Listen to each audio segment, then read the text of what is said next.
6 warriors from another universe fell into a galaxy already drowning in war, each one wielding power the Jedi had never seen and the Sith could not ignore. They were scattered across hostile worlds, hunted by generals and dark lords who saw them not as allies but as weapons to be claimed or destroyed. The clones whispered of a soldier with an indestructible shield. The separatists scrambled to capture a suit of armor that could reshape their armies, and even the Force itself seemed to tremble at the arrival of a god who commanded storms without touching the light or the dark. Chancellor Palpatine watched from the shadows, calculating how to turn their strength into the final blade that would sever the Republic's throat. Could Earth's mightiest heroes survive a conflict designed not to be won, but to devour everyone who dared to fight in it? The galaxy burned in a war older than any of them could comprehend, a conflict woven from prophecy and greed, clone flesh and droid steel, Jedi virtue and Sith deception. For 3 years the Republic had bled across 10,000 systems, its armies marching beneath the twin banners of democracy and desperation, while the separatist machine ground forward, relentless and cold. It was a war without mercy, without end, a spiraling descent into darkness that even the Jedi could no longer pretend to understand. And into this maelstrom, 6 souls from another universe entirely were cast like sparks into a forge. Their arrival heralded not by prophecy but by silence, by the sudden absence of sound, as reality itself bent and tore. The Avengers did not choose this. One moment, they stood together in the wreckage of a battlefield on Earth, united against a threat they had trained lifetimes to face. The next, they were falling through a void that screamed with colors that had no names, through a tunnel of light and shadow that twisted their perceptions until up became down and time became a suggestion. When they finally struck ground, they struck it alone, scattered across worlds they had never heard of, beneath stars they did not recognize, in a galaxy that had never heard the name Avenger. Iron Man came down hard on the industrial moon of Hypori, his armor shrieking alarms as repulsors fired in desperate bursts to slow his descent. He crashed through the roof of a derelict droid foundry, scattering sparks and debris, his heads-up display flickering through languages he did not know before finally settling on something approximating basic. The air tasted of ozone and burnt metal. Through the jagged hole above him, he could see a sky choked with orbital debris and the running lights of warships locked in combat, turbolaser fire painting the darkness in shades of green and red. "Jarvis, status report," Tony Stark said, his voice tight. There was no answer. The AI was gone, stripped away by whatever force had brought him here. The armor's systems were functional but simplified, reduced to core protocols. No satellite, uplink, no Avengers frequency, no Earth.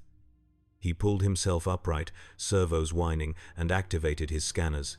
The foundry stretched in all directions, a cathedral of assembly lines and furnaces, and it was not empty. Hundreds of battle droids stood motionless in formation, their joints locked, their vocabulators silent, deactivated, waiting. A sound echoed from the far end of the chamber, rhythmic and metallic, the clank of something massive, moving with deliberate precision. Tony's repulsors flared to life as he turned, targeting systems locking onto the figure that emerged from the shadows. General Grievous stopped at the edge of the light, his 4 arms hanging loose, his cape of armor weave dragging across the floor. His mask regarded Tony with photoreceptors that burned a cold, analytical yellow. When he spoke, his voice was a hacking rasp, a blend of organic rage and mechanical cruelty. "What manner of droid are you?" Tony raised one gauntlet. "The kind that's about to ruin your day." Grievous tilted his head, studying the armor's configuration, the miniaturized arc reactor glowing at its center. "Exquisite," he whispered. "You are no product of the Techno-Union. You are something else. Something I will dismantle and rebuild in my image." He moved.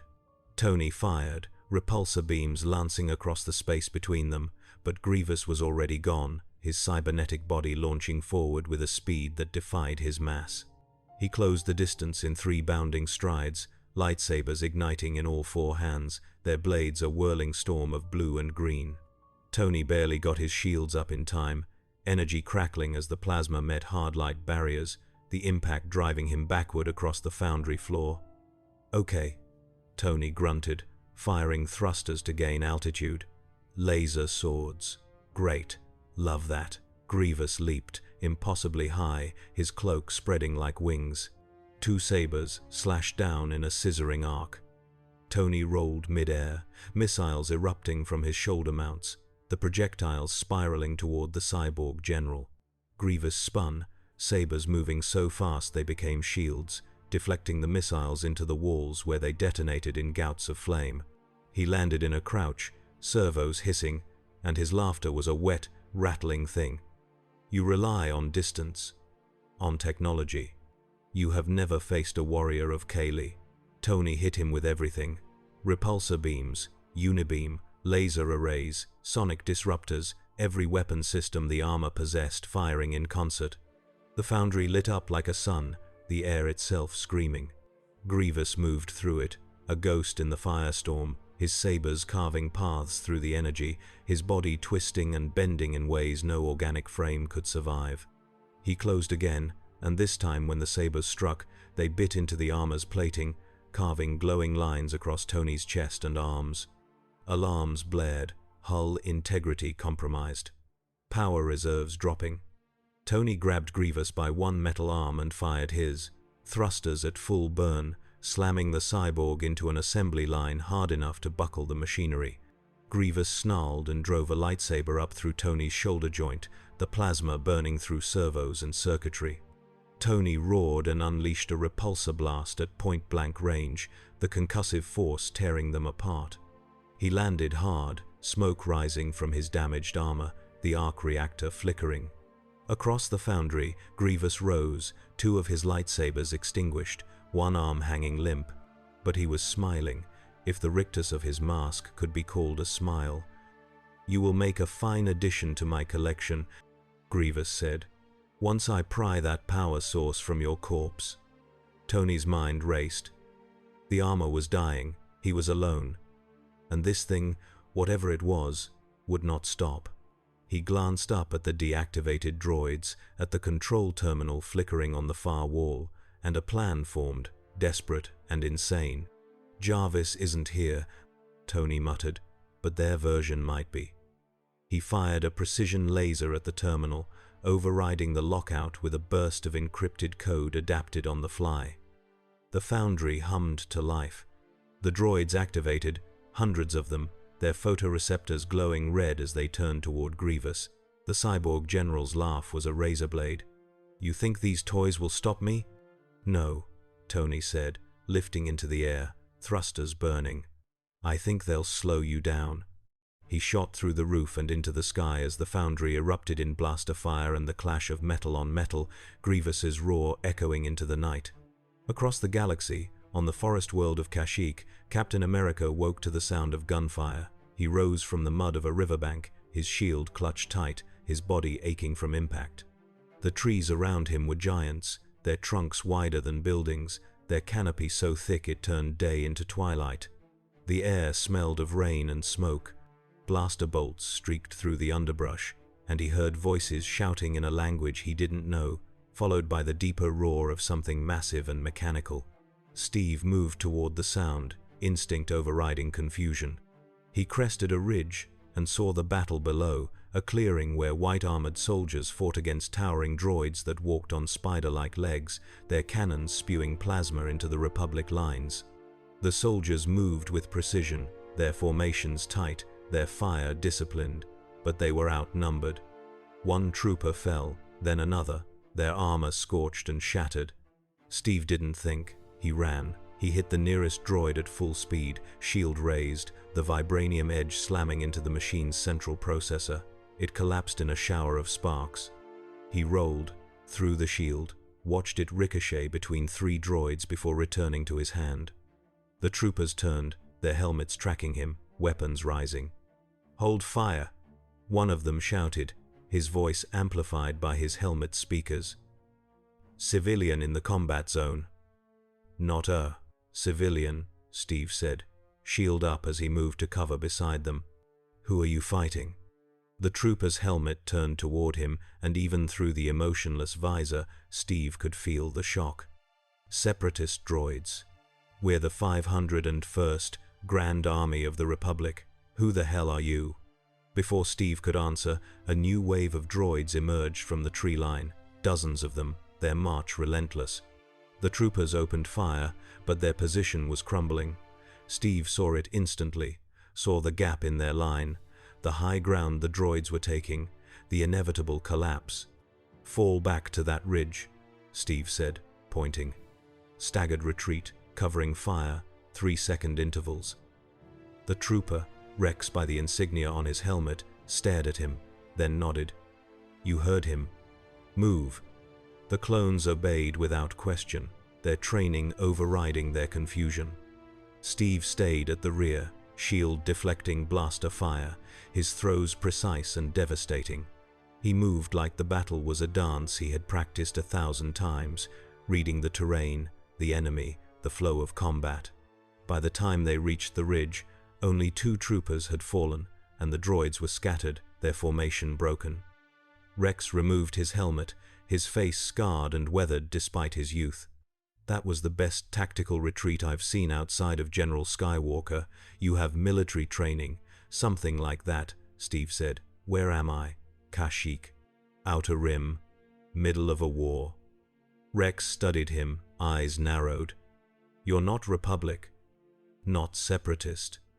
And that shield, I've never seen metal like that. What are you?" Steve looked at the clones around him, their faces identical, their eyes weary. Soldiers bred for war, thrown into a conflict they didn't choose. He knew that look. He had worn it himself. Once. "Someone who wants to help," Steve said. On the crystalline plains of Christophsis, Thor, son of Odin, stood beneath an alien sky and felt the absence of Asgard like a wound. The Bifrost had not brought him here. This was something else, something that had torn him from the realm eternal and cast him into a place where the stars themselves felt wrong. He gripped Mjolnir tight, the hammer humming with frustration, its enchantments confused by a universe where the Norns held no sway. Around him, the ruins of a city gleamed in the light of 3 suns, its buildings carved from crystal that refracted the heat into rainbows. And among the ruins, armies clashed. Blue-skinned soldiers in ornate armor traded fire with droids, while overhead, starfighters screamed past in trails of smoke and fury.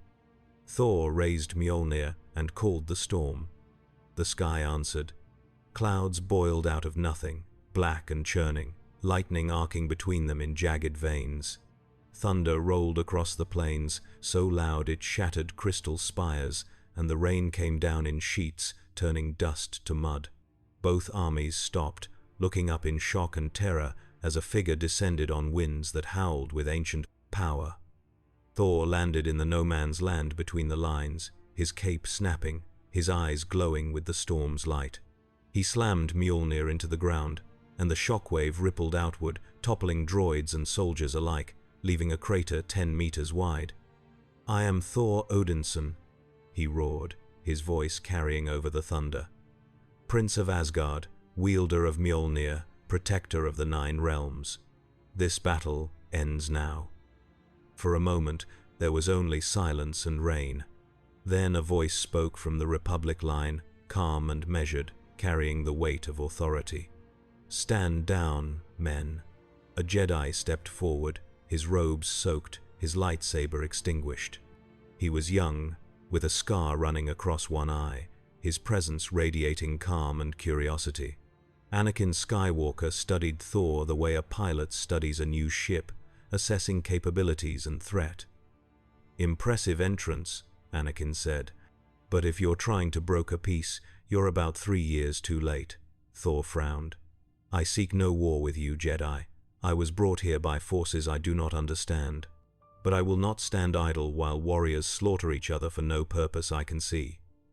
Anakin's eyes narrowed. "The Force is strong with you, but it's different. Like you're touching something outside of it. What are you?" "I am a god," Thor said simply. Anakin's hand moved toward his lightsaber. "We don't believe in gods." Then believe in this. Thor raised Mjolnir, and the sky opened. Lightning hammered down in a pillar of white fire, striking the ground between the armies, the heat so intense it turned sand to glass. When the light faded, a symbol was burned into the earth, ancient and intricate, a warning in a language older than the Republic. Anakin stared at it, then at Thor, and slowly lowered his hand. "You're going to be a problem, aren't you?" "Only if you give me cause to be," Thor said. On Coruscant, in the highest spire of the Jedi Temple, Masters Yoda and Mace Windu stood before the great window overlooking the city planet, their expressions troubled. The Force had rippled, a disturbance so profound it had woken every Jedi from meditation, a tremor that spoke of arrivals, of powers from beyond the known galaxy. 6 signatures, Mace said quietly. 6 points of light, but not of the Force. Around them, the future, clouded it is. Yoda's ears drooped. "A great change, I sense. Neither light nor dark, but something between. Dangerous, this is. Or salvation, it may be. The Chancellor will want answers," Mace said. Yoda nodded slowly. "Answers we do not have, only questions. And war, always war." In the shadows of the Senate building, Palpatine stood alone in his private office, his hands folded behind his back, his eyes reflecting the city lights. He had felt it too, the disturbance, the new pieces on the board. His smile was thin and cold. "Unexpected," he murmured to the darkness, "but not unwelcome. Let us see what role you will play in the fall of the Jedi." Across the galaxy, Black Widow woke in the underworld of Nar Shaddaa, the smuggler's moon, a place where Republic law meant nothing and survival was currency. She moved through the neon-lit corridors like a ghost, her training adapting instantly to the new environment. Within hours, she had acquired local clothing, local weapons, and local information. The galaxy was at war. The players were Republic and Separatist, Jedi and Sith. And somewhere in the chaos, her team was scattered. She would find them, she always did. On the volcanic world of Mustafar, Hulk emerged from a lava flow, his skin smoking, his roar shaking the mining complex built into the rock. The workers fled, and the droids sent to contain him were crushed into scrap. He did not understand where he was. He only understood rage, and the heat, and the need to smash. On the ice planet of Ren Var, Hawkeye pulled himself from a snowdrift, his bow miraculously intact, his arrows depleted. He could see a fortress in the distance, ancient and crumbling, and figures moving on its walls. He started walking because standing still meant death, and Clint Barton had never been good at standing still. The Avengers had arrived. The galaxy would never be the same. 3 days passed before the first real confrontation. Tony Stark had evaded Grievous twice more, staying mobile, scavenging parts from crashed starfighters and abandoned outposts, upgrading the armor with technologies he barely understood. Hypermatter reactors, ion shielding, something called a kyber-focusing crystal that he'd pried from the hilt of a dead Jedi's lightsaber. The armor was a patchwork now, half Earth technology, half scavenged galactic science, and it was holding together through sheer stubbornness and genius. He was hiding in the wreckage of a Separatist frigate when the holo transmission found him, a blue ghost flickering to life in the darkened corridor. The figure was robed, hooded, his features obscured, but his voice was warm and grandfatherly. "Anthony Stark, I have been searching for you." Tony raised a repulsor. "Get in line." "Who are you?" "A friend," the figure said. "Chancellor Palpatine of the Galactic Republic. I have been monitoring reports of your extraordinary capabilities. I wish to offer you sanctuary, resources, and answers to the questions you must have." "Uh-huh," Tony said. "And what do you want in return?" Palpatine's smile was kind, almost sad. "Only your assistance in ending a war that has consumed the galaxy. Your technology, your mind, could save billions of lives. Is that not a cause worth fighting for?" Tony studied the holo, his instincts screaming warning. He had dealt with politicians before. He knew the smell of manipulation, But he was alone, stranded, and running out of options. "I'll think about it," Tony said, and cut the transmission. Palpatine's smile did not fade. In his office, he turned to the shadows where Count Dooku stood, his presence a cold weight in the Force. "He will refuse," Dooku said. "He is too independent, too clever." "Then we will force his hand," Palpatine replied. "Send word to Grievous. I want Stark captured, alive if possible. His armor will serve us, one way or another." On Kashyyyk, Captain America had become a legend among the 501st. In 3 days, he had led them through 4 engagements, each one a victory despite overwhelming odds. He fought with a shield that defied physics, his throws precise enough to disable droids at 100 meters, his tactics brilliant enough that even the Jedi generals took notice. The clones followed him without question, drawn to his presence, his certainty, the way he treated them not as numbers but as men. Rex sat beside him now, in the quiet after a battle, cleaning his blaster. "You're not just a soldier," Rex said. "You're something else. The men, they're starting to call you the first trooper, like you're what we were supposed to be." Steve looked at him, at the weariness in his eyes. "You're already what you're supposed to be. You don't need me to tell you that." "We were bred to follow orders," Rex said quietly. "To be loyal. But sometimes I wonder, loyal to what? The Republic, the Jedi, or just to each other?" Steve thought of Bucky, of the Howling Commandos, of every soldier he had led into fire. "Loyalty isn't to a flag," he said. "It's to the people standing beside you. Everything else is just noise." A hollow flickered to life between them, and Anakin Skywalker's image appeared, his expression serious. "Rex, we've got a problem. The Council just received word of another newcomer, this one on Christophsis, calls himself Thor, says he's a god, and from what I've seen, he might not be exaggerating." Steve's heart stopped. "Thor? He's here?" Anakin's eyes locked onto him. "You know him?" "He's one of us," Steve said, rising. "I need to get to him. Now." On Christophsis, Thor had become a complication. The Republic forces were grateful for his intervention, the storm he had summoned driving the Separatists into retreat, but the Jedi were wary. He radiated power, raw and elemental, and though it resonated with the Force, it was not of the Force. It was something older, something that made even Yoda's ancient wisdom seem young. Anakin landed his starfighter on the crystal plains and approached Thor with the caution of a man who had seen too many impossible things. "The Council wants to meet you," Anakin said. "They have questions." Thor regarded him with calm blue eyes. "I have questions as well, Skywalker. But I will not be judged by your council. I am not your subject." "And I'm not asking," Anakin said, hand on his lightsaber. "You're a wild card in a war we're barely surviving. Either you talk to the Council, or you leave this planet." Thor's grip on Mjolnir tightened. "Do not threaten me, Jedi." Lightning flickered in the sky. Anakin's lightsaber ignited, its blue blade humming. The two powers stared at each other, the storm and the Force, and the air between them crackled with potential violence. A voice called out, strong and clear, "Stand down, both of you." Steve Rogers walked across the crystal field, his shield on his arm, his presence cutting through the tension like a blade. Thor's eyes widened. Anakin turned, confused. "Steve," Thor said, relief flooding his voice. "Thor." Steve stopped between them, looked at Anakin. "He's not your enemy. None of us are. We're lost, and we're trying to find our way. Give us time." Anakin stared at Steve, then at Thor, then slowly deactivated his lightsaber. "You're with him?" "We're Avengers," Steve said. "We fight together."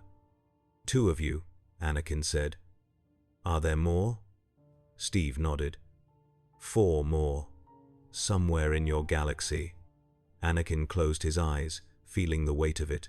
This war just got a lot more complicated. In the Jedi Temple, the Council convened in emergency session. Masters sat in a circle, their faces grave, their minds reaching out through the Force to touch the edges of the disturbance. Yoda spoke first, his voice heavy with years. A threat, these newcomers may be, or allies. Decide, we must, before the Sith do. Mace Windu leaned forward. The one called Thor, his power is immense. If Dooku or the Emperor turns him, if any of them turn, the Republic could fall. Obi-Wan Kenobi, present via hologram, spoke quietly. I've read Captain Rex's reports on the one they call Captain America. He fights like a Jedi, with honor and precision. He protects the clones, treats them as brothers. That speaks to character. Character can be corrupted, Mace said. We've seen it before. Yoda's ears twitched. A test, perhaps. Bring them before the Council, we should. Face them and know their hearts.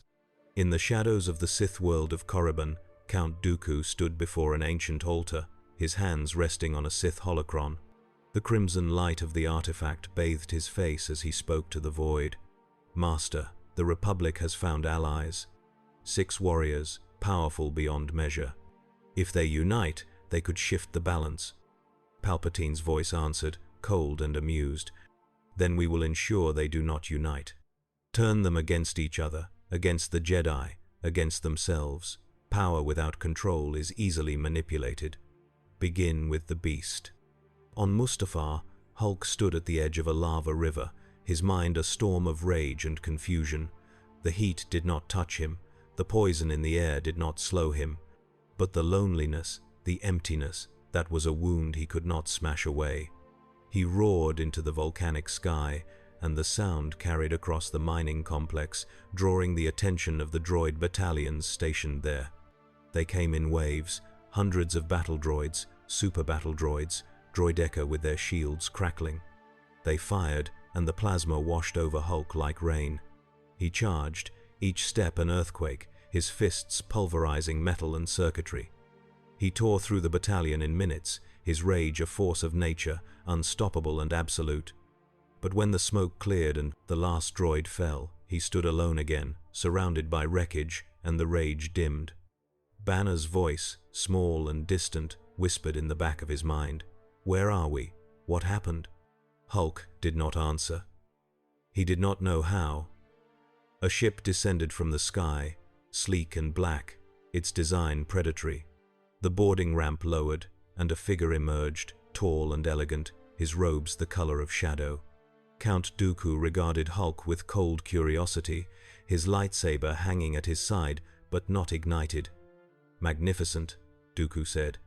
A creature of pure rage, bound to flesh. The Force does not touch you, and yet you are a weapon unlike any I have seen. Tell me, beast, do you wish to continue smashing droids, or would you prefer a worthy opponent? Hulk growled, a sound like grinding stone. Hulk smash. Indeed. Dooku's smile was thin. Then let us see if you can smash a Sith Lord. He moved, a blur of speed and precision, his red lightsaber igniting mid-strike. The blade cut across Hulk's chest, burning through skin, and Hulk roared, swinging a fist the size of a boulder. Dooku dodged, his footwork perfect, the Force guiding his movements. He struck again, slashing Hulk's arm, his leg, each cut precise and calculated. Hulk's rage doubled. He grabbed a broken mining platform and hurled it, the metal screaming through the air. Dooku raised a hand, the Force catching the platform, holding it suspended. With a flick of his wrist, he sent it spinning back, slamming into Hulk and driving him into the lava river. The green giant emerged moments later, his skin steaming, his eyes glowing with fury. He leaped, the ground shattering beneath him, and caught Dooku mid-dodge. His hands closed around the Sith's torso, and he squeezed. Dooku's ribs cracked, his breath leaving him in a gasp. You are strong, Dooku wheezed, blood on his lips. But strength without control, that is weakness. He drove his lightsaber up through Hulk's arm, the blade burning through muscle. Hulk howled and threw him, Dooku's body tumbling across the rock. The Sith Lord rose slowly, his movements pained, his eyes calculating. Enough, Dooku said. You have proven your worth. Come with me. and I will show you enemies worth your rage. The Jedi, the clones, those who would cage you, study you, dissect you. Join me, and you will never be controlled again." Hulk stared at him, breathing hard, the rage warring with something deeper, something almost human.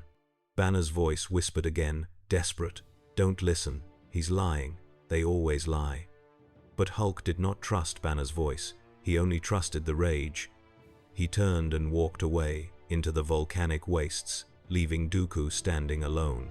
The Sith Lord watched him go, his smile returning. "Patience," Dooku murmured. "The beast will come to us. They always do." Tony Stark's armor screamed across the sky of Hypori, pursued by 3 separatist starfighters. His countermeasures were nearly depleted, his shields at 20%, and Grievous's dreadnought loomed ahead like a metal moon. He had one play left, one desperate gambit, and it hinged on the upgrades he had jury-rigged over the past 3 days. He angled toward the dreadnought's hangar, dodging turbolaser fire, the starfighters closing fast. At the last second, he cut thrust and spun, firing repulsors in a wide arc. The starfighters screamed past, unable to adjust, and collided with the hangar entrance in a cascade of flame. Tony shot through the opening, landed hard, and immediately activated the ion disruptor he had built into his left gauntlet. The pulse rippled outward, frying every droid in the hangar, their circuits sparking and dying. Tony ran deeper into the ship, following the energy signature of the main reactor. If he could disable it, strand the dreadnought, buy himself time to escape. He found Grievous waiting in the reactor chamber, his 4 arms spread, his lightsabers ignited. "You are persistent," Grievous said. "I admire that, but this ends now." Tony fired everything, holding nothing back. Missiles, lasers, repulsors, unibeam, the chamber lighting up like a star. Grievous moved through it, his sabers deflecting, his body twisting, and then he was inside Tony's guard, one saber piercing the arc reactor's housing. Alarms shrieked, power levels plummeted. Tony grabbed Grievous's arm and ripped it free, servos screaming, and drove his fist into the cyborg's mask, the impact cracking the durasteel. Grievous staggered, and Tony fired his thrusters, slamming them both into the reactor core. The containment field shattered. Energy erupted, raw and blinding. Tony shot through the hull breach, the explosion chasing him into space, the dreadnought tearing itself apart in a cascade of secondary detonations. He tumbled through the void, his armor dying, life support flickering, and for a moment he thought, this was it, this was the end. Then a ship appeared beside him, sleek and Republic marked, its tractor beam catching him gently. A voice crackled over his comm, calm and professional. "Unknown contact, this is Jedi General Obi-Wan Kenobi. Stand down, you're safe now." Tony's laugh was ragged and half hysterical. "Safe. Right. That's a new one." On Coruscant, in the Grand Chamber of the Senate, Chancellor Palpatine addressed the gathered representatives with the measured tones of a leader burdened by necessity. Beside him, holographic images of the Avengers flickered, each one a portrait of power and mystery. "These strangers," Palpatine said, his voice sorrowful, "have appeared in our time of greatest need. Some have fought alongside our troops, others have wreaked havoc on separatist strongholds. But we do not know their allegiance, their purpose, their ultimate goal. I propose we extend an offer of alliance, bring them to Coruscant, and determine whether they are friends, or merely another threat we must contain." The Senate erupted in argument, voices overlapping, fear and hope blending into cacophony. In the Jedi Temple, the Council watched the session, their faces grim. "A trap, this may be," Yoda said. "Trust the Chancellor, I do not." "But we cannot ignore them," Mace replied. "If they're weapons, we need to know. If they're allies, we need them." Obi-Wan's hologram flickered. "I have one of them in custody. Tony Stark. He's difficult, but not hostile. He's agreed to meet with the Council, provided we also bring in Captain America and Thor." Anakin's image appeared beside Obi-Wan's. I'm already en route with Rogers and Thor. They've agreed to the meeting, but they want guarantees. No imprisonment, no interrogation, just conversation. Yoda nodded slowly. Agree, we shall. But watchful, we must remain. The meeting took place in the council chamber at dawn, the light of Coruscant's sun streaming through the tall windows, painting the room in gold. Tony stood with his helmet retracted, his armor scorched and battered. Steve stood beside him, shield on his back, his posture relaxed but ready. Thor loomed at Steve's shoulder, Mjolnir resting in his hand, his eyes scanning the Jedi with the wariness of a warrior in enemy territory. Yoda regarded them from his seat, his ancient eyes unreadable. Welcome, you are, to the Jedi Temple. Questions, we have. Answers, we hope you possess. Tony spread his hands. We're an open book, mostly. What do you want to know? Your origins, Mace Windu said. Your purpose, and whether you serve the Sith. Steve's jaw tightened. We don't serve anyone.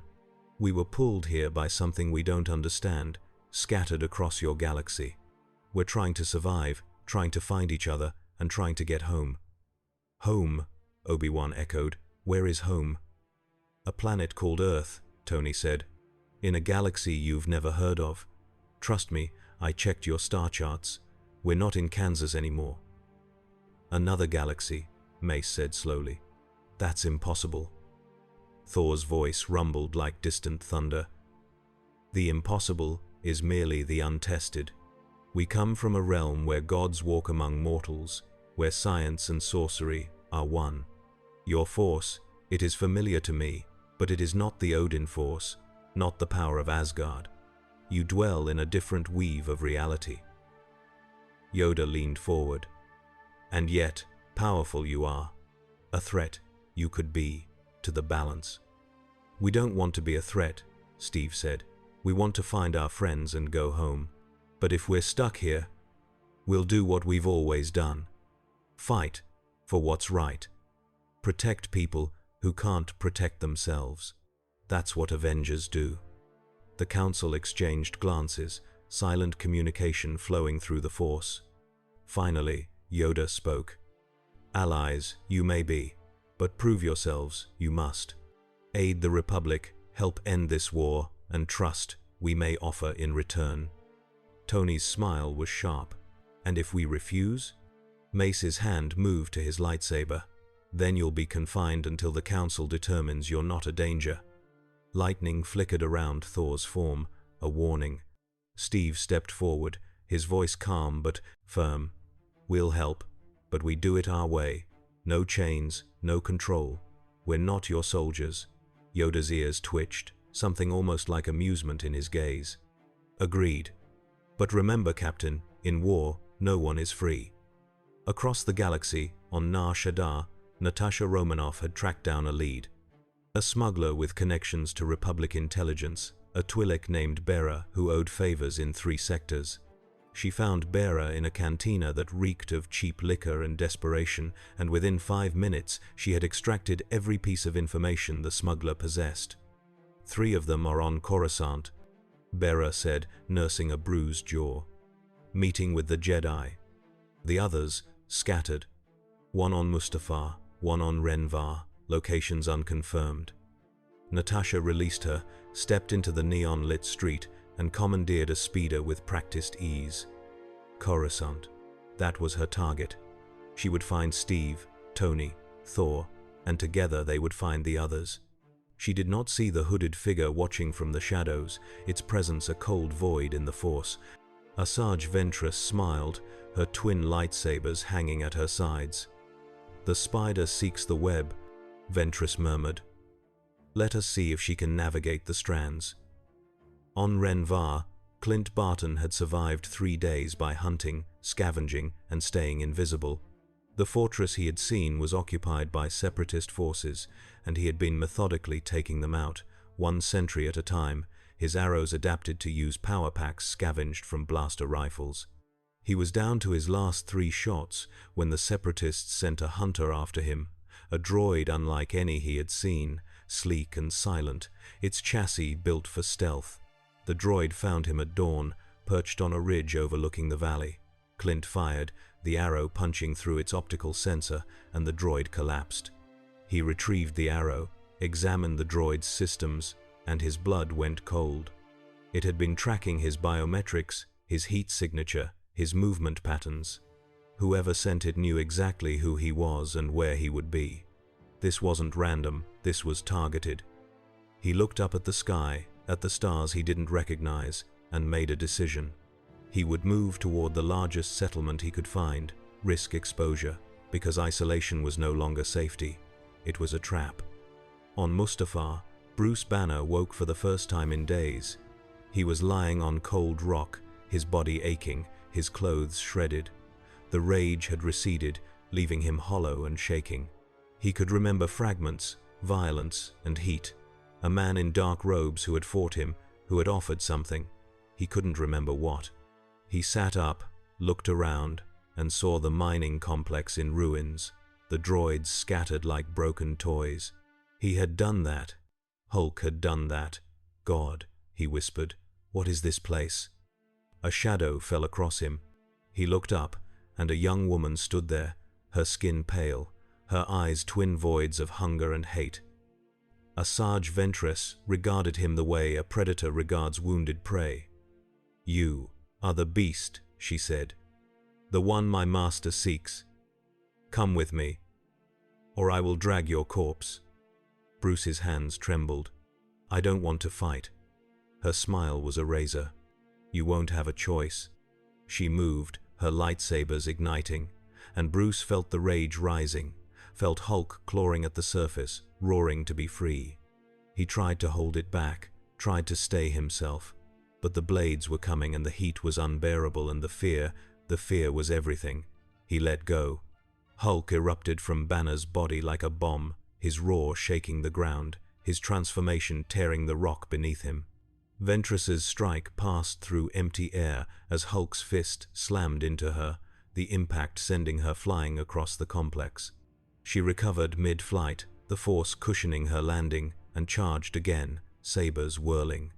The battle was brutal and brief. Ventress was fast, precise, deadly, but Hulk was a natural disaster. He caught her mid-lunge, one massive hand closing around her torso, and squeezed until her ribs cracked and her lightsabers fell from nerveless fingers. He raised her above his head, ready to smash her into the rock, and stopped. Banner's voice, faint but insistent, cut through the rage. No, don't kill her. We're not murderers. Hulk growled, the sound frustrated and confused. He threw Ventress away, not hard enough to kill, just hard enough to hurt. She landed in a heap, gasping, and when she looked up, Hulk was already gone, leaping away into the volcanic wastes. She lay there, coughing blood, and spoke into her comlink. Master Dooku. The beast, he is stronger than anticipated, and he has control, or something close to it. This will require a different approach. Dooku's voice was calm. Then we will give him a reason to lose that control. Proceed to the next phase. The Avengers were converging, drawn by circumstance and necessity toward Coruscant, the galactic center, the heart of the Republic. But so too were the forces that sought to use them, to twist them, to turn their power into the final weapon in a war that was never meant to be won, only prolonged. Palpatine sat in his office, staring at the holomap of the galaxy, at the 6 markers representing the strangers, and his smile was the smile of a man who had seen the future and found it to his liking. Let them come, he whispered. Let them unite, let them hope, and then let them burn. The first meeting of the Avengers in the Star Wars galaxy took place not in the Jedi Temple, not in the Senate, but in a cramped hangar bay on the lower levels of Coruscant, far from the eyes of politicians and mystics. Natasha had found them through sheer determination and tradecraft, slipping past Republic security, past Jedi sentries, following the trail Steve had left for her, the subtle markers only she would recognize. She stepped into the hangar, and for the first time in days, she let herself breathe. Took you long enough, Tony said, grinning behind his faceplate.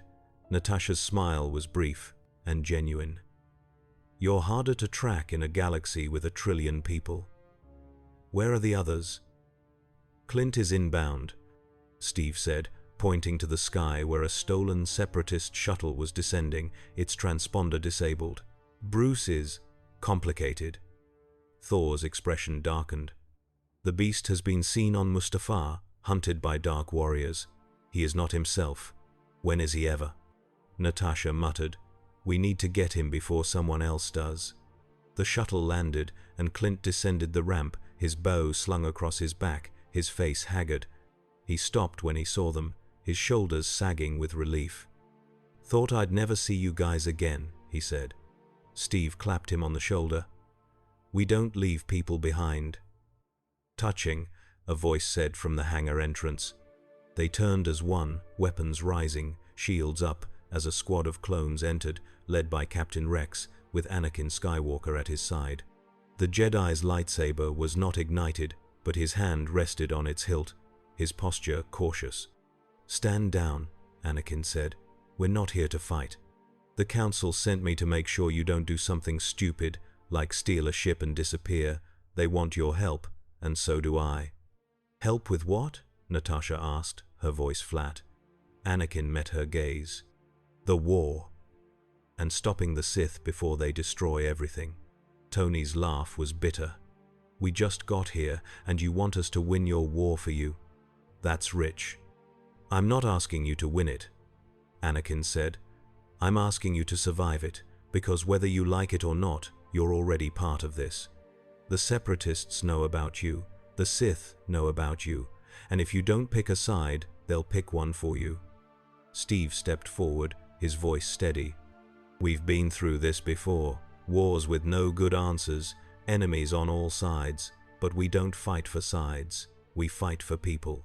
If you can promise us that's what this is about, that you're trying to protect lives, not just win battles, then we'll help. But the second this becomes something else, we're out. Anakin studied him and slowly nodded. Deal. But you should know, this war, it's not clean. There are no easy victories. And the Sith, they're playing a game none of us fully understand. Then we'll figure it out, Steve said. It's what we do. The operation to extract Bruce Banner from Mustafar was planned with military precision. A Republic frigate, a Jedi strike team led by Obi-Wan Kenobi, and the Avengers, working together for the first time in this strange new galaxy. The plan was simple: retrieve Banner, avoid engagement with Separatist forces, and get out before the situation escalated. It went wrong immediately. The frigate dropped out of hyperspace to find a Separatist blockade waiting, 3 cruisers and a dreadnought, their weapons hot. Dooku had anticipated the move. The battle erupted across the volcanic sky, starfighters screaming through clouds of ash, turbo laser fire lighting up the darkness. Tony launched from the hangar in his repaired armor, targeting the lead cruiser's shield generators. Clint manned the frigate's guns, his aim perfect, each shot disabling droid fighters with surgical precision. Natasha coordinated with Rex and the clones, turning the frigate into a mobile fortress. On the planet's surface, Steve, Thor, and Obi-Wan descended in a gunship, dodging ground fire from automated defenses.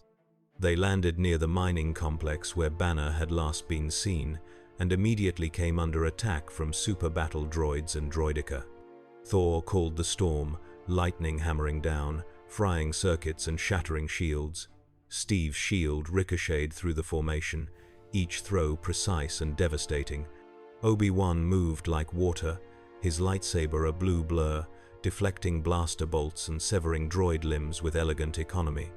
They found Banner in a lava cave, unconscious, his body battered and bruised. Obi-Wan checked his vitals, his expression troubled. He's alive, but barely. We need to move, now. They didn't get the chance.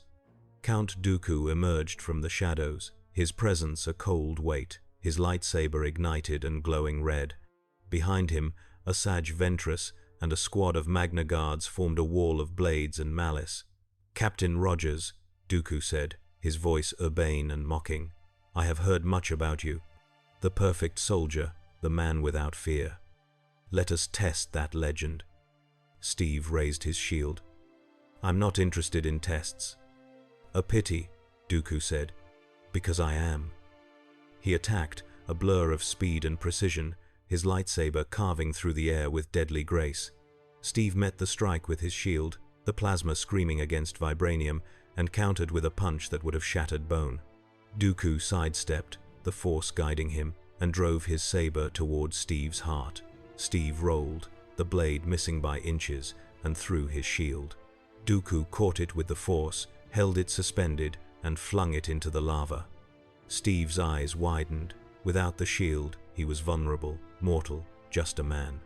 Dooku smiled. You see? Without your crutch, you are nothing. Thor's hammer slammed into Dooku's side, the impact breaking ribs and sending the Sith Lord tumbling. Thor landed between Dooku and Steve, lightning crackling around his form. You face a god now, sorcerer. Dooku rose, blood on his lips, his eyes burning with cold fury. Gods bleed. Let me show you. The duel was cataclysmic. Thor's lightning met Dooku's Force lightning in the air, the energies colliding, the cave shaking with the force of their clash. Mjolnir swung, and Dooku's saber parried, the weapons screaming against each other. They moved across the lava flows, neither giving ground. Power against precision, wrath against control.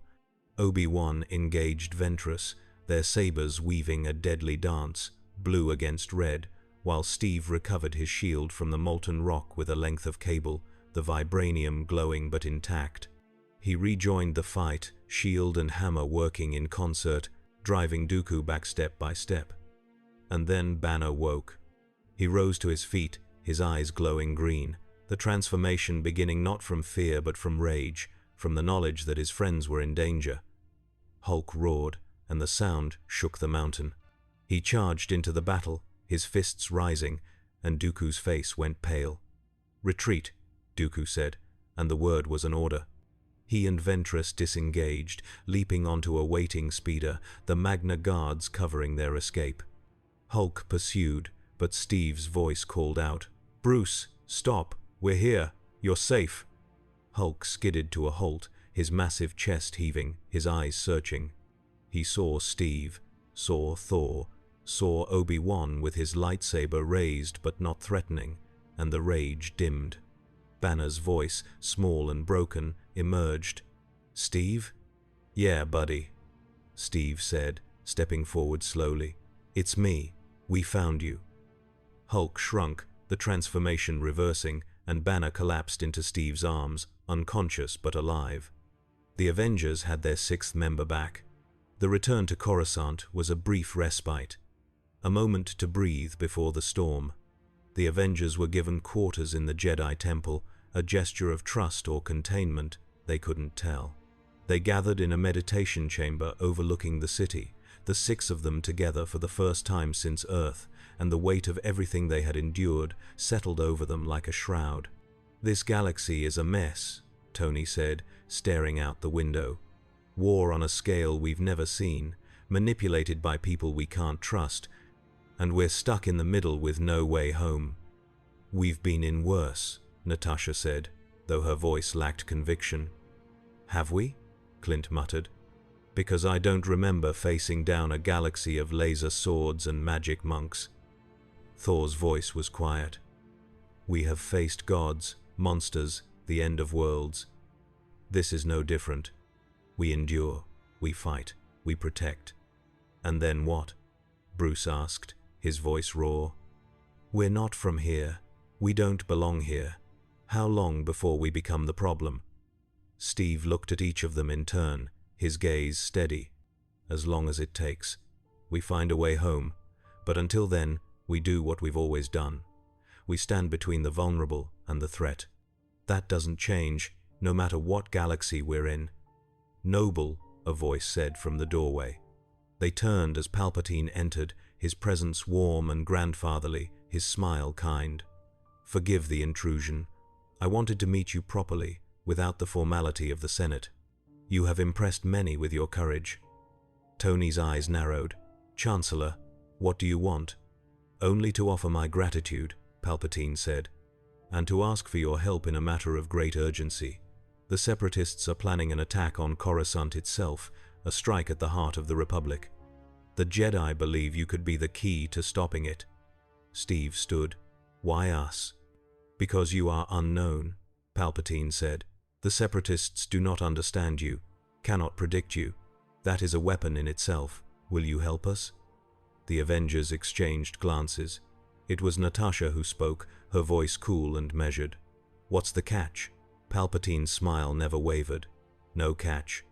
Only war, Captain Romanoff, and the hope that you can end it before more lives are lost." After Palpatine left, the Avengers sat in silence. Finally, Tony spoke. "He's lying." "I know," Steve said. "So what do we do?" "We play along," Natasha said. "Learn what we can. And when the time comes, we do what we do best. Blow everything up and improvise," Clint said. Steve smiled, grim and certain. "Exactly." The attack on Coruscant came 3 days later, and it came with fire and fury. Separatist warships dropped out of hyperspace in a coordinated assault, their guns tearing through the orbital defenses. The sky above the planet lit up with explosions as Republic cruisers scrambled to respond. In the Senate district, panic spread and the Jedi launched into action, their starfighters screaming toward the breach. The Avengers stood on the landing platform of the temple, watching the battle unfold. Anakin's voice crackled over the comm. "We need all hands on deck. Avengers, if you're willing, we could use you in the air." Tony's faceplate snapped shut. "Finally. Let's see what these starfighters can do." They launched, Tony in a Republic interceptor he had modified to interface with his armor, Clint in the gunner's seat of a bomber, Natasha piloting a sleek reconnaissance ship. Thor flew under his own power, Mjolnir propelling him through the void faster than any engine. Steve and Bruce remained on the ground, coordinating with Rex and the clone battalions to defend the Senate. The space battle was chaos incarnate. Droid fighters swarmed like locusts, their numbers overwhelming. Tony flew with reckless precision, his targeting systems adapted to the unfamiliar weapons, his repulsors supplementing the ship's cannons. He took down fighter after fighter, but for every one he destroyed, 2 more appeared.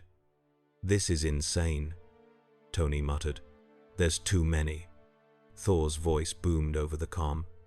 "Then we thin the herd." He flew toward the lead Separatist cruiser, dodging turbo-laser fire, and called down lightning. The bolt struck the cruiser's bridge, the energy overloading its systems, and the ship listed, dead in space. The droid fighters around it faltered, their coordination disrupted. Anakin's fighter pulled alongside Tony's. "Nice work, keep it up." On the ground, Dooku's plan revealed itself. A Separatist landing force breached the lower levels, droid battalions pouring into the city streets, targeting the Senate building.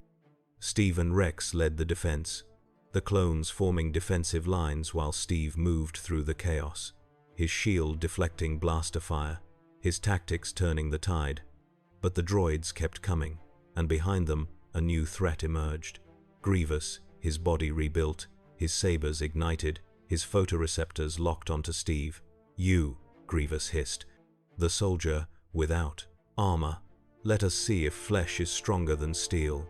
He charged, and the duel began. Grievous moved with inhuman speed, his 4 sabers a whirlwind of death. Steve met each strike with his shield, the vibranium ringing like a bell, but the sheer ferocity of the assault drove him backward. Grievous was relentless, his attacks calculated and brutal, each one probing for weakness. Steve saw the pattern, the rhythm, and adapted. He stopped retreating, stepped into the next strike, and drove his shield's edge into Grievous's wrist joint. Sparks flew, 1 saber fell. Grievous roared and lashed out with his remaining 3, but Steve was already moving, rolling under the strike, coming up inside Grievous's guard and slamming the shield into the cyborg's chest. The impact staggered Grievous, and Steve followed up, shield strikes raining down, each one denting metal, cracking plating. Grievous's laughter was ragged and desperate.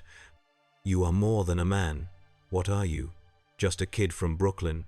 Steve said, and drove the shield through Grievous's primary optical array.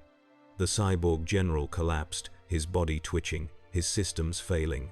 Steve stood over him, breathing hard, and around them the droid battalions shut down, their command structure severed.